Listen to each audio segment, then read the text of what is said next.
नमस्कार, वंदे मातरम। मैं आपका भाई Deepak Raghav, holistic farming coach, trainer and consultant आपका स्वागत करता हूं अपने यूट्यूब चैनल होलिस्टिक फार्मिंग पर। और आज का हमारा विषय है वाटर मैनेजमेंट, जल संरक्षण और जल संवर्धन। तो आज का विषय स्टार्ट करने से पहले मैं तीन महान व्यक्तियों को नमन बंदन करना चाहूँगा, जिनसे मैंने सीखा, जिनसे मैंने ऊर्जा ली, और आपके सामने जल संवर्धन पे बात कर पा रहा हूँ तो इन तीनों की वजह से ही कर पा रहा हूँ। तो सबसे पहले हैं मनसुख भाई सुहागिया गुजरात से, जिन्होंने जल क्रांति ट्रस्ट चलाते हैं और बहुत अच्छा काम किया है। इनसे मैं बहुत प्रभावित हुआ, तब मैंने जल संरक्षण के बारे में सोचा। दूसरे महान व्यक्ति हैं श्री महेंद्र शर्मा जी, जो कि आपके झाबुआ मध्य प्रदेश से हैं, और इनको पद्मश्री भी मिल चुका है। शिव गंगा अभियान इन्होंने चलाया था और अभी भी चला रहे हैं। और तीसरे महान व्यक्ति हैं waterman of India, doctor Rajendra Singh ji, जिन्होंने राजस्थान में बहुत अच्छा काम किया।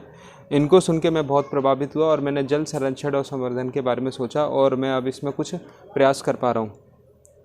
तो मैं अपने अनुभव के हिसाब से आपको बताना चाह रहा हूँ, जो कि बहुत प्रैक्टिकल है। आप पढ़ेंगे, लिखेंगे, समझेंगे तो आप इस बात को समझ पाएंगे कि बिना देसी गाय के जल संरक्षण संवर्धन की बात हो ही नहीं सकती। अगर कोई व्यक्ति जल संरक्षण संवर्धन प्राकृतिक कृषि की बात कर रहा है और वो बिना गाय के कर रहा है, तो इसका मतलब आप सतर्क हो जाइए, वो आपके साथ धोखा कर रहा है। ये ठीक ऐसे ही है जैसे मुँह में राम बगल में छुरी, ये बहुत डेंजरस है। तो बिना देसी गाय के जल संवर्धन संरक्षण प्राकृतिक की रचना संरचना की बात हो ही नहीं सकती। फिर मैं आपको एक बात बताना चाहता हूँ, ये आपको ज़रूर जानना चाहिए कि भारत कभी एक जलगुरु देश हुआ करता था।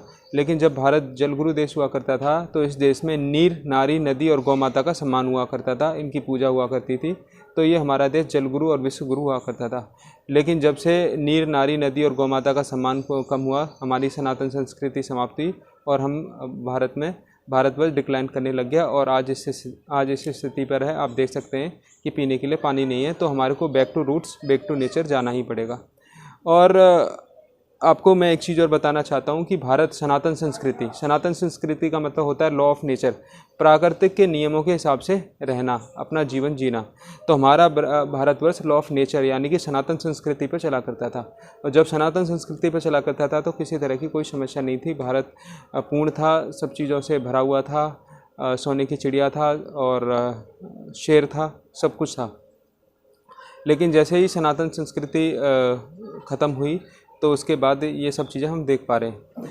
तो मैंने एक चीज़ और अनुभव की कि जब हमारा भारत जो विश्वगुरु था, तब हमारे भारत में प्राकृतिक थी जो पूजनीय थी, पंचतत्व जैसे हम बने हुए हैं, ये सब पूजनीय थे। और हम विश्वगुरु थे। लेकिन जैसे ही मैकॉले शिक्षा ने भारतवर्ष में एंट्री करी, कुछ काले अंग्रेज़ों के माध्यम से, इस देश का डिक्लाइन स्टार्ट हुआ। और मैंने राजीव दीक्षित भाई से जाना कि कैसे मैकाले सिस्टम ने इस देश को बर्बाद किया, ना कि इस देश की संस्कृति को समाप्त किया। यहाँ तक कि हमारे जो और भी प्राकृतिक संसाधन या जीवन जीने का तरीका सब कुछ बदल गया और लोग बाग अब सिर्फ प्राकृतिक के दोहन की बात करते हैं। और मैंने भी अपनी अच्छी शिक्षा ग्रहण की है दिल्ली विश्वविद्यालय से। और मैं आपको बताना चाहता हूँ कि किसी भी भारत में जितने भी आईआईटी या आईआईएम के कॉलेज हैं, जो सुन रहे होंगे वो भी अपना मुझे फीडबैक दे सकते हैं। अगर कोई व्यक्ति आईआईटी और आईआईएम से, तो वो मुझे बता सकता है कि सब जगह प्राकृतिक के दोहन की बात होती है, प्राकृतिक के सृजन की बात कहीं नहीं होती। प्राकृतिक के सृजन का जो काम था, वो उसका जो पर्चा है वो फाड़ के फेंक दिया गया। तो प्राकृतिक को सृजन को हमें दोबारा जोड़ना पड़ेगा, जिससे कि इस देश में दोबारा से क्रांति हो सके। अब मुद्दे पे बात आते हैं, आंकड़े पे बात आते हैं, क्या करें, कैसे करें और कैसे इसका हल क्या है। तो मैं आपको बताना चाहता हूँ कि भारत आज की डेट में 72% जो वाटर बैंक है हमारा, वो खाली हो चुका है। मतलब भूमि एक तरह से 72% मर चुकी है, उसके अंदर पानी नहीं है, जल नहीं है, जीव नहीं है, वो सब कुछ ख़त्म हो चुका है। और भारत एक वाटर वर्ल्ड वार के कगार पे खड़ा हुआ है, जो कि 2020 में भी हो सकता है, 2021 में भी हो सकता है। सारी लड़ाई हमारे प्राकृतिक संसाधन और जल की है, लेकिन कुछ लोग इसको अलग अलग नज़रिए से देखते हैं। तो इसके लिए हम क्या करें, उसके लिए थोड़ा सा एक दो चीज़ और मैं बताना चाहूँगा आंकड़े, कि भारत में 70 से 80% जनसंख्या, यानी कि 137 करोड़ में से आप 70-80% जनसंख्या लगा लीजिए, गंदा पानी पी रही है, खारा पी रही है, जिसकी वजह से लोगों के बाल सफ़ेद हो गए, दाढ़ी हो गई और लोगों गंजे हो गए और लोगों के बाल नहीं आ रहे। इसके अलावा भी बहुत सारी समस्या, ये तो मैं एक छोटा सा एग्जांपल बता रहा हूँ। बच्चे मतलब 12 से 18 साल में बुढ़े दिख रहे हैं, ये समस्या है गंदे जल की। तो हम क्या करें इसमें, इसके लिए मैंने कुछ नियम बनाए। इसमें गवर्नमेंट क्या कर सकती है कि गवर्नमेंट और कॉरपोरेट मिलके जो हमारे जंगलों को काट रहे हैं वो जंगलों को ना काटें, प्राकृतिक का दोहन ना करें। और विकास ही विनाश है, विकास की जो डेफिनेशन है उसकी परिभाषा को चेंज करें।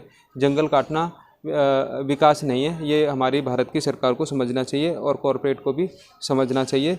और भारत सरकार इसमें सिर्फ एक चीज़ कर सकती है, मैंने एक फार्मूला बनाया है राजा, प्रजा और महाजन का। इसमें क्या कर सकती है कि भारत सरकार ने जो ज़मीन जनता से मतलब ले रखी है, छीन रखी है, जिसको सरकारी ज़मीन का नाम दिया जा सकता है, वो ज़मीन फ्री में प्रजा को दे सकती है। और प्रजा क्या कर सकती है, उसमें एक फूड फॉरेस्ट लगा सकती है और उसके लिए जो पैसा होगा वो महाजन हमारा दे सकता है, जिसको बिजनेसमैन बोलते हैं। और जिन्होंने, मुझे लगता है जिन्होंने प्राकृतिक का अब तक का दोहन किया, उनको इस काम के लिए पैसा देना चाहिए और सरकार को लैंड देनी चाहिए और प्रजा को ये इनिशिएटिव लेना चाहिए। अगर ऐसा कुछ सरकार सोचती है, करती है, तो हम उसका इनिशिएटिव लेने के लिए तैयार हैं। पहला काम। दूसरा काम, अगर प्राकृतिक में जल संरक्षण की बात करनी है तो प्राकृतिक कृषि, जो कि सुभाष पालेकर नेचुरल फार्मिंग जिसका नाम है, उससे जल को बचाया जा सकता है, जल को संरक्षण और संवर्धन किया जा सकता है, क्योंकि उस खेती में केंचुए होते हैं, जीवामृत होता है, उससे वाटर बैलेंस रहता है। और हमने देखा भी है जहाँ जहाँ प्राकृतिक कृषि हुई है वहाँ पे लोगों का जीवन भी सुधरा है, किसानों की आय भी दोगुनी हुई है और जल में भी काफ़ी हद तक चेंजेज आए। तो एक ये दूसरा फार्मूला हो गया। तीसरा फार्मूला क्या कर सकते हैं कि एक फार्मूला है RRR का, जिसका मतलब है रेस्पेक्ट, रिड्यूस और रीजनरेट। इसका मतलब क्या है कि हम वाटर की रेस्पेक्ट करें, समझें दोबारा से, और कम हम उसका उपयोग करें और उसको बचा के रखें। एक ये है। और तीसरा ये है कि हम पेड़ लगाने पे ज़्यादा से ज़्यादा ध्यान रखें, लेकिन पेड़ लगाने में हम अपने नेटिव वृक्ष लगाएं। और इसके अलावा हम बहुत सारे तरीके और बताएंगे आपको। नमस्कार, वंदे मातरम। आप हमसे जुड़े रहिए।